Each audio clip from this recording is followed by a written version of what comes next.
নমস্কার, আপনারা শুনছেন রবীন্দ্রনাথ ঠাকুরের ছোট গল্প দান প্রতিদান।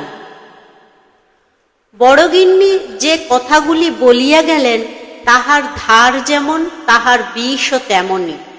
যে হতভাগিনীর ওপর প্রয়োগ করিয়া গেলেন তাহার চিত্তপুত্তলি একেবারে জ্বলিয়া জ্বলিয়া লুটিতে লাগিল। বিশেষত কথাগুলি তাহার স্বামীর ওপর লক্ষ্য করিয়া বলা, এবং স্বামী রাধা মুকুন্দ তখন রাত্রের আহার সমাপন করিয়া অনতিদূরে বসিয়া তাম্বুলের সহিত তাম্রকূট ধূম সংযোগ করিয়া খাদ্য পরিপাকে প্রবৃত্ত ছিলেন। কথাগুলা শ্রুতিপথে প্রবেশ করিয়া তাহার পরিপাকের যে বিশেষ ব্যাঘাত করিল এমন বোধ হইল না। অবিচলিত গাম্ভীর্যের সহিত তাম্রকূট নিঃশেষ করিয়া অভ্যাস মতো যথাকালে শয়ন করিতে গেলেন।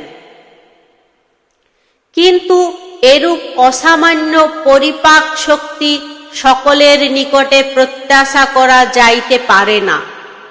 রাসমণি আজ শয়নগৃহে আসিয়া স্বামীর সহিত এমন ব্যবহার করিল যাহা ইতিপূর্বে সে কখনো করিতে সাহস করে নাই। অন্যদিন শান্তভাবে শয্যায় প্রবেশ করিয়া নীরবে স্বামীর পদসেবায় নিযুক্ত হইত। আজ একেবারে সবেগে কঙ্কণ ঝঙ্কার করিয়া স্বামীর প্রতি বিমুখ হইয়া বিছানার এক পাশে শুইয়া পড়িল এবং ক্রন্দনাবেগে শয্যাতল কম্পিত করিয়া তুলিল। রাধা মুকুন্দ তৎপ্রতি মনোযোগ না দিয়া একটা প্রকাণ্ড পাশ বালিশ আঁকড়িয়া ধরিয়া নিদ্রার চেষ্টা করিতে লাগিলেন। কিন্তু তাহার এই ঔদাসীন্যে স্ত্রীর অধৈর্য উত্তরোত্তর বাড়িয়া উঠিতেছে দেখিয়া অবশেষে মৃদুগম্ভীর স্বরে জানাইলেন যে তাহাকে বিশেষ কার্যবশত ভোরে উঠিতে হইবে, এক্ষণে নিদ্রা আবশ্যক। স্বামীর কণ্ঠস্বরে রাসমণির ক্রন্দন আর বাধা মানিল না, মুহূর্তে উদ্বেলিত হইয়া উঠিল। রাধা মুকুন্দ জিজ্ঞাসা করিলেন, কি হইয়াছে? রাসমণি উচ্ছ্বসিত স্বরে কহিলেন, শোনো নাই কি? শুনিয়াছি, কিন্তু বৌঠাকরুন একটা কথাও তো মিথ্যে বলেন নাই। আমি কি দাদার অন্যেই প্রতিপালিত নহি? তোমার এই কাপড় চোপড় গহনাপত্র এ সমস্ত আমি কি আমার বাপের কড়ি হইতে আনিয়া দিয়াছি? যে খাইতে পরিতে দেয় সে যদি দুটো কথা বলে তাহাও খাওয়া পড়ার সামিল করিতে লইতে হয়। এমন খাওয়া পড়ায় কাজ কি? বাঁচিতে তো হইবে, মরণ হইলেই ভালো হয়। যতক্ষণ না হয় ততক্ষণ একটু ঘুমাইবার চেষ্টা করো, আরাম বোধ করিবে। বলিয়া রাধা মুকুন্দ উপদেশ ও দৃষ্টান্তের সামঞ্জস্য সাধনে প্রবৃত্ত হইলেন। রাধা মুকুন্দ ও শশীভূষণ সহোদর ভাই নহে, নিতান্ত নিকট সম্পর্কও নয়, প্রায় গ্রাম সম্পর্ক বলিলেই হয়। কিন্তু প্রীতিবন্ধন সহোদর ভাইয়ের চেয়ে কিছু কম নহে। বড়গিন্নি ব্রজসুন্দরীর সেটা কিছু অসহ্য বোধ হইত। বিশেষত শশীভূষণ দেওয়া থৌয়া সম্বন্ধে ছোট বউয়ের অপেক্ষা নিজ স্ত্রীর প্রতি অধিক পক্ষপাত করিতেন না। বরঞ্চ যে জিনিসটা নিতান্ত একজোড়া না মিলিত সেটা গৃহিণীকে বঞ্চিত করিয়া ছোট বউকেই দিতেন। তাহা ছাড়া অনেক সময় তিনি স্ত্রীর অনুরোধ অপেক্ষা রাধা মুকুন্দের পরামর্শের প্রতি বেশি নির্ভর করিতেন তাহার পরিচয় পাওয়া যায়। শশীভূষণ লোকটা নিতান্ত ঢিলাঢালা রকমের, তাই ঘরের কাজ এবং বিষয়কর্মের সমস্ত ভার রাধা মুকুন্দের উপরেই ছিল। বড়গিন্নির সর্বদাই সন্দেহ রাধা মুকুন্দ তলে তলে তাহার স্বামীকে বঞ্চনা করিবার আয়োজন করিতেছে। তাহার যতই প্রমাণ পাওয়া যাইত না, রাধার প্রতি তাহার বিদ্বেষ ততই বাড়িয়া উঠিত। মনে করিতেন প্রমাণগুলো অন্যায় করিয়া তাহার বিরুদ্ধ পক্ষ অবলম্বন করিয়াছে। এই জন্য তিনি আবার প্রমাণের উপর রাগ করিয়া তাহাদের প্রতি নিরতিশয় অবজ্ঞা প্রকাশপূর্বক নিজের সন্দেহকে ঘরে বসিয়া দ্বিগুণ দৃঢ় করিতেন। তাহার এই বহু যত্নপোষিত মানসিক আগুন আগ্নেয়গিরির অগ্নুৎপাতের ন্যায় ভূমিকম্প সহকারে প্রায় মাঝে মাঝে উষ্ণ ভাষায় উচ্ছ্বসিত হইত। রাত্রে মধুসূদনের ঘুমের ব্যাঘাত হইয়াছিল কিনা বলিতে পারি না, কিন্তু পরদিন সকালে উঠিয়া তিনি বিরস মুখে শশীভূষণের নিকট গিয়া দাঁড়াইলেন। শশীভূষণ ব্যস্ত সমস্ত হইয়া জিজ্ঞাসা করিলেন, রাধে, তোমায় এমন দেখিতেছি কেন? অসুখ হয় নাই তো? রাধা মুকুন্দ মৃদুস্বরে ধীরে ধীরে কহিলেন, দাদা, আর তো আমার এখানে থাকা হয় না। এই বলিয়া গত সন্ধ্যাকালে বড় গৃহিণীর আক্রমণ বৃত্তান্ত সংক্ষেপে এবং শান্তভাবে বর্ণনা করিয়া গেলেন। শশীভূষণ হাসিয়া কহিলেন, এ তো নতুন কথা নহে, ও তো পরের ঘরের মেয়ে, সুযোগ পাইলেই দুটো কথা বলিবে, তাই বলিয়া কি ঘরের লোককে ছাড়িয়া যাইতে হইবে? কথা আমাকেও তো মাঝে মাঝে শুনিতে হয়, তাই বলিয়া তো সংসার ত্যাগ করিতে পারি না। রাধা কহিলেন, মেয়ে মানুষের কথা কি আর সহিতে পারি না? তবে পুরুষ হইয়া জন্মিলাম কি করিতে? কেবল ভয় হয় তোমার সংসারে পাছে অশান্তি ঘটে। শশীভূষণ কহিলেন, তুমি গেলে আমার কিসের শান্তি? আর অধিক কথা হইল না। রাধা মুকুন্দ দীর্ঘ নিঃশ্বাস ফেলিয়া চলিয়া গেলেন। তাহার হৃদয় ভার সমান রহিল। এদিকে বড় গৃহিণীর আক্রোশ ক্রমশই বাড়িয়া উঠিতেছে। সহস্র উপলক্ষে যখন তখন তিনি রাধাকে খোঁটা দিতে পারিলে ছাড়েন না। মুহুর্মুহু বাক্যবাণে রাসমণির অন্তরাত্মাকে এক প্রকার সরসজ্জাশায়ী করিয়া তুলিলেন। রাধা যদিও চুপচাপ করিয়া তামাক টানেন এবং স্ত্রীকে ক্রন্দনোন্মুখী দেখিবা মাত্র চোখ বুজিয়া নাক ডাকাইতে আরম্ভ করেন, তবু ভাবে বোধ হয় তাহারও অসহ্য হইয়া আসিয়াছে। কিন্তু শশীভূষণের সহিত তাহার সম্পর্ক তো আজিকার নহে। দুই ভাই যখন প্রাতঃকালে পান্তা ভাত খাইয়া পাততাড়ি কক্ষে একসঙ্গে পাঠশালায় যাইত, উভয়ে যখন একসঙ্গে পরামর্শ করিয়া গুরু মহাশয়কে ফাঁকি দিয়া পাঠশালা হইতে পালাইয়া রাখাল ছেলেদের সঙ্গে মিশিয়া নানাবিধ খেলা ফাঁদিত, এক বিছানায় শুইয়া স্তিমিত আলোকে মাসির নিকট গল্প শুনিত, ঘরের লোককে লুকাইয়া রাত্রে দূর পল্লীতে যাত্রা শুনিতে যাইত এবং প্রাতঃকালে ধরা পড়িয়া অপরাধ এবং শাস্তি উভয়ে সমান ভাগ করিয়া লইত। তখন কোথায় ছিল ব্রজসুন্দরী, কোথায় ছিল রাসমণি? জীবনের এতগুলো দিনকে কি একদিনে বিচ্ছিন্ন করিয়া চলিয়া যাওয়া যায়? কিন্তু এই বন্ধন যে স্বার্থপরতার বন্ধন, এই প্রগাঢ় প্রীতি যে পরান্ন প্রত্যাশার সুচতুর ছদ্মবেশ, এরূপ সন্দেহ, এরূপ আভাস মাত্র তাহার নিকট বিষতুল্য বোধ হইত। অতএব আর কিছুদিন এরূপ চলিলে কি হইত বলা যায় না, কিন্তু এমন সময়ে একটা গুরুতর ঘটনা ঘটিল।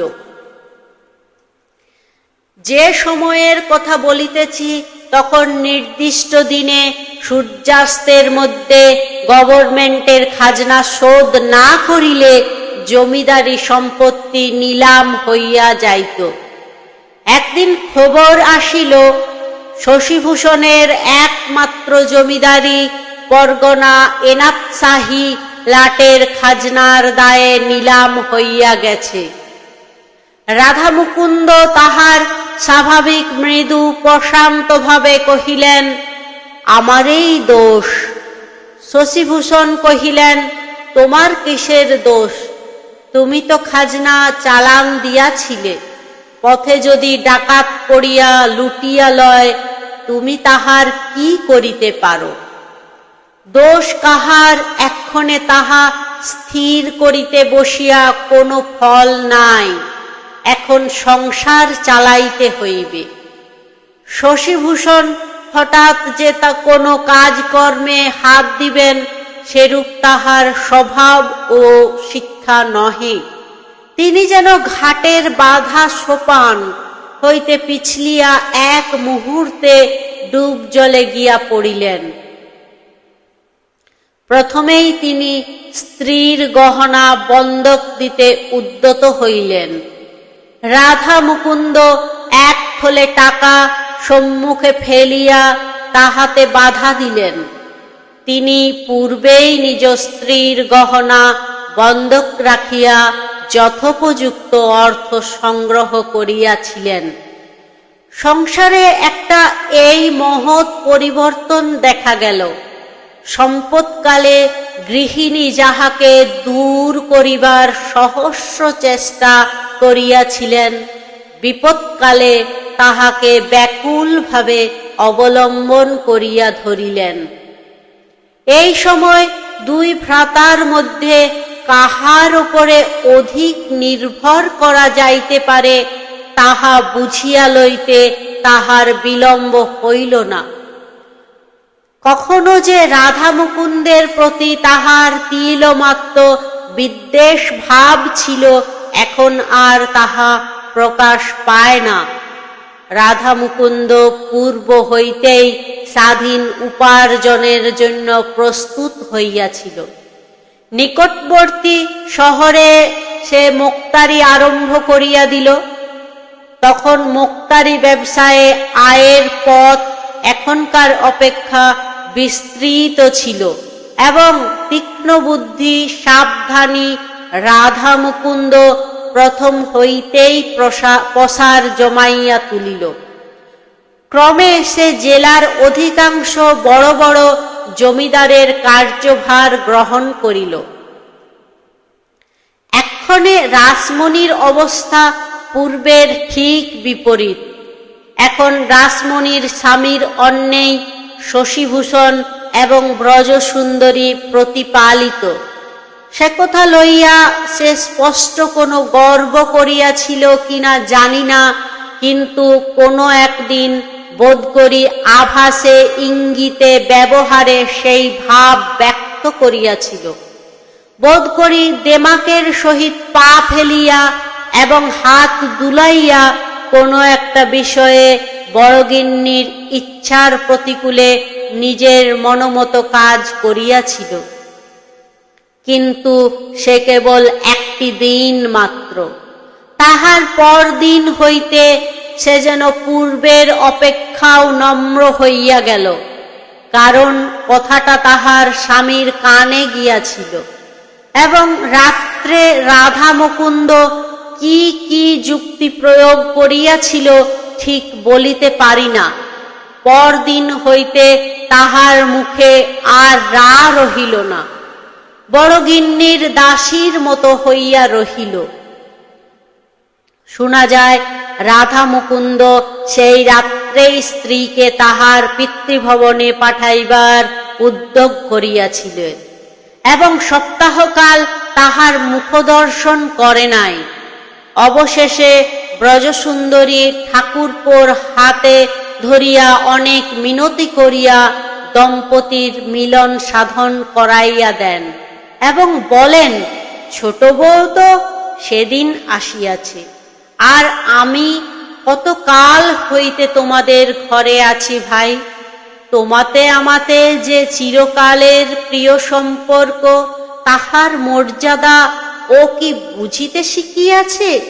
ও ছেলে মানুষ, উহাকে মাপ করো। রাধা মুকুন্দ সংসার খরচের সমস্ত টাকা ব্রজসুন্দরীর হাতে আনিয়া দিতেন। রাসমণি নিজের অনাবশ্যক ব্যয় নিয়ম অনুসারে অথবা প্রার্থনা করিয়া ব্রজসুন্দরীর নিকট হইতে পাইতেন। গৃহমধ্যে বড়গিন্নির অবস্থা পূর্বাপেক্ষা ভালো বই মন্দ নহে, কারণ পূর্বেই বলিয়াছি শশীভূষণ স্নেহবশে এবং নানা বিবেচনায় রাসমণিকে বরঞ্চ অনেক সময় অধিক পক্ষপাত দেখাইতেন। শশীভূষণের মুখে যদিও তাহার সহজ প্রফুল্ল হাস্যের বিরাম ছিল না, কিন্তু গোপন অসুখে তিনি প্রতিদিন কৃশ হইয়া যাইতেছিলেন। আর কেহ তাহা ততটা লক্ষ্য করে নাই।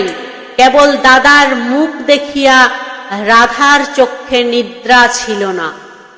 অনেক সময় গভীর রাত্রে রাসমণি জাগ্রত হইয়া দেখিত গভীর দীর্ঘ নিঃশ্বাস ফেলিয়া অশান্তভাবে রাধা এপাশ ওপাশ করিতেছে।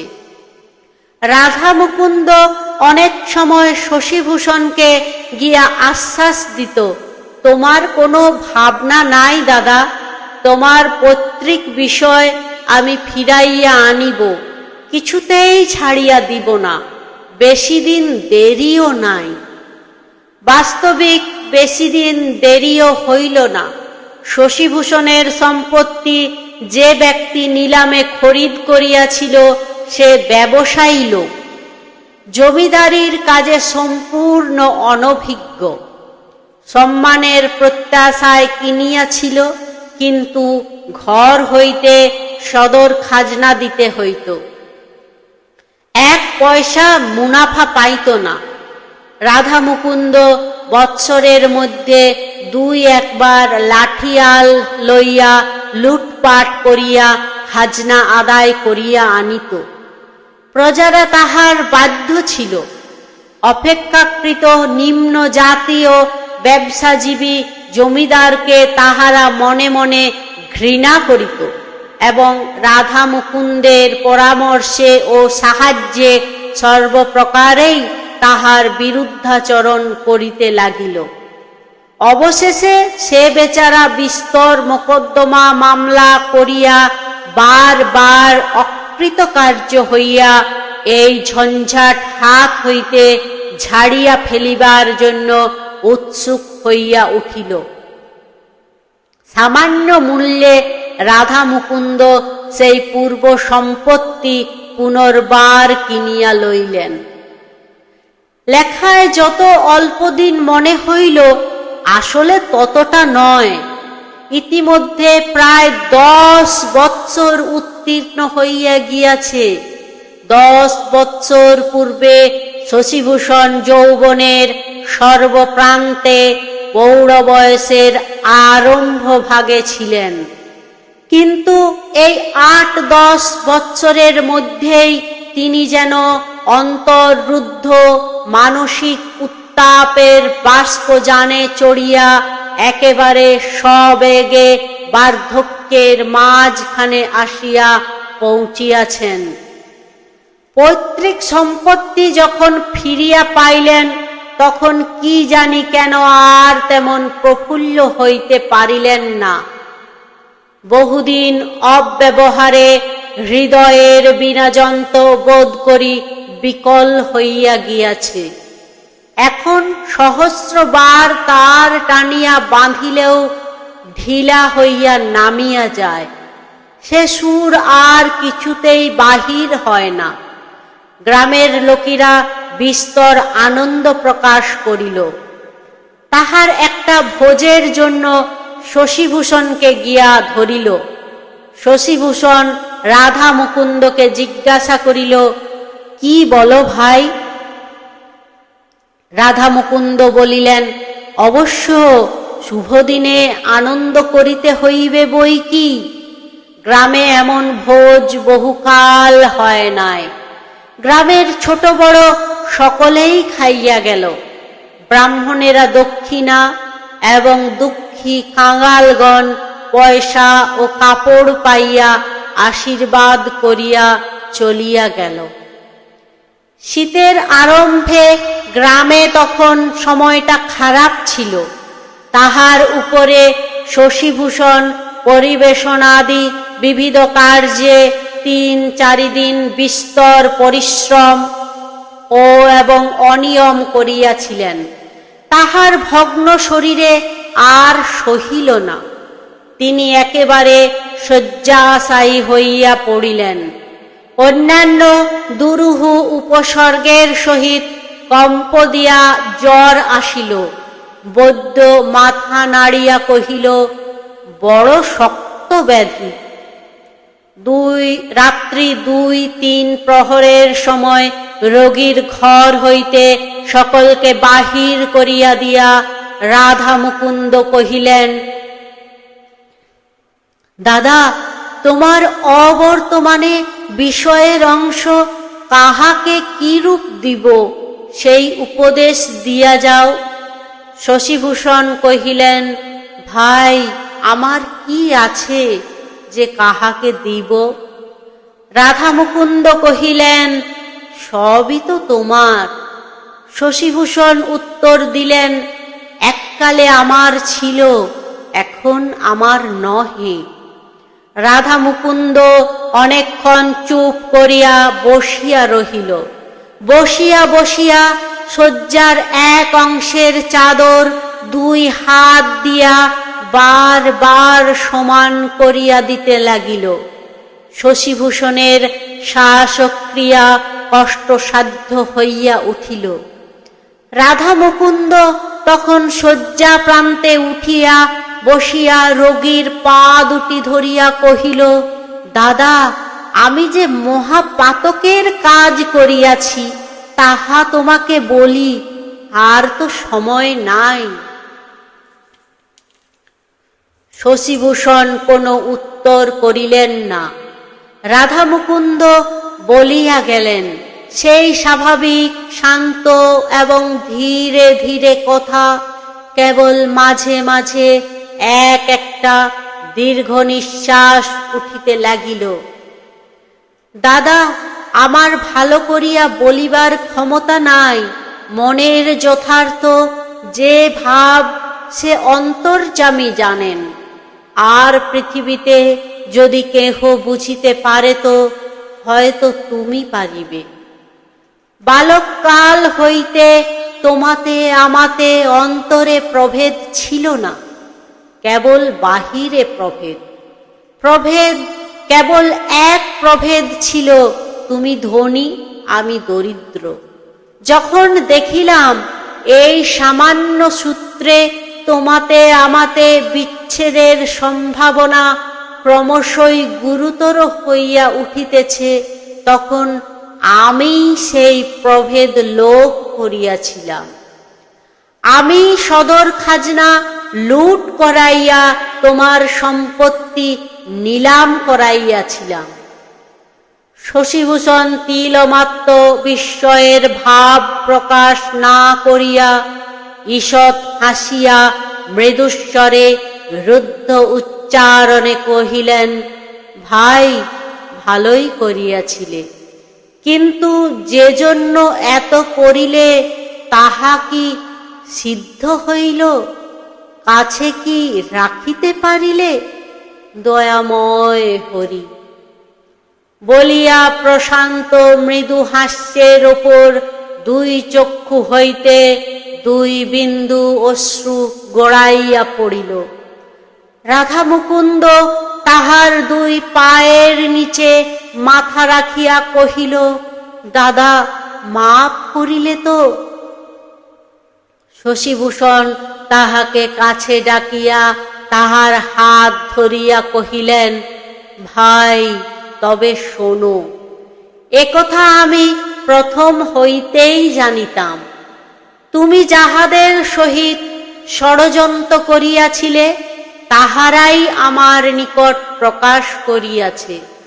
আমি তখন হইতে তোমাকে মাপ করিয়াছি। রাধা মুকুন্দ দুই করতলে লজ্জিত মুখ লুকাইয়া কাঁদিতে লাগিল। অনেকক্ষণ পরে কহিল, দাদা, মাপ যদি করিয়াছ তবে তোমার এই সম্পত্তি তুমি গ্রহণ করো, রাগ করিয়া ফিরাইয়া দিও না। শশীভূষণ উত্তর দিতে পারিলেন না। তখন তাহার বাক রোধ হইয়াছে। রাধা মুকুন্দের মুখের দিকে অনিমেষ দৃষ্টি স্থাপিত করিয়া একবার দক্ষিণ হস্ত তুলিলেন। তাহাতে কি বুঝাইল বলিতে পারি না, বোধ করি রাধা মুকুন্দ বুঝিয়া থাকিবে।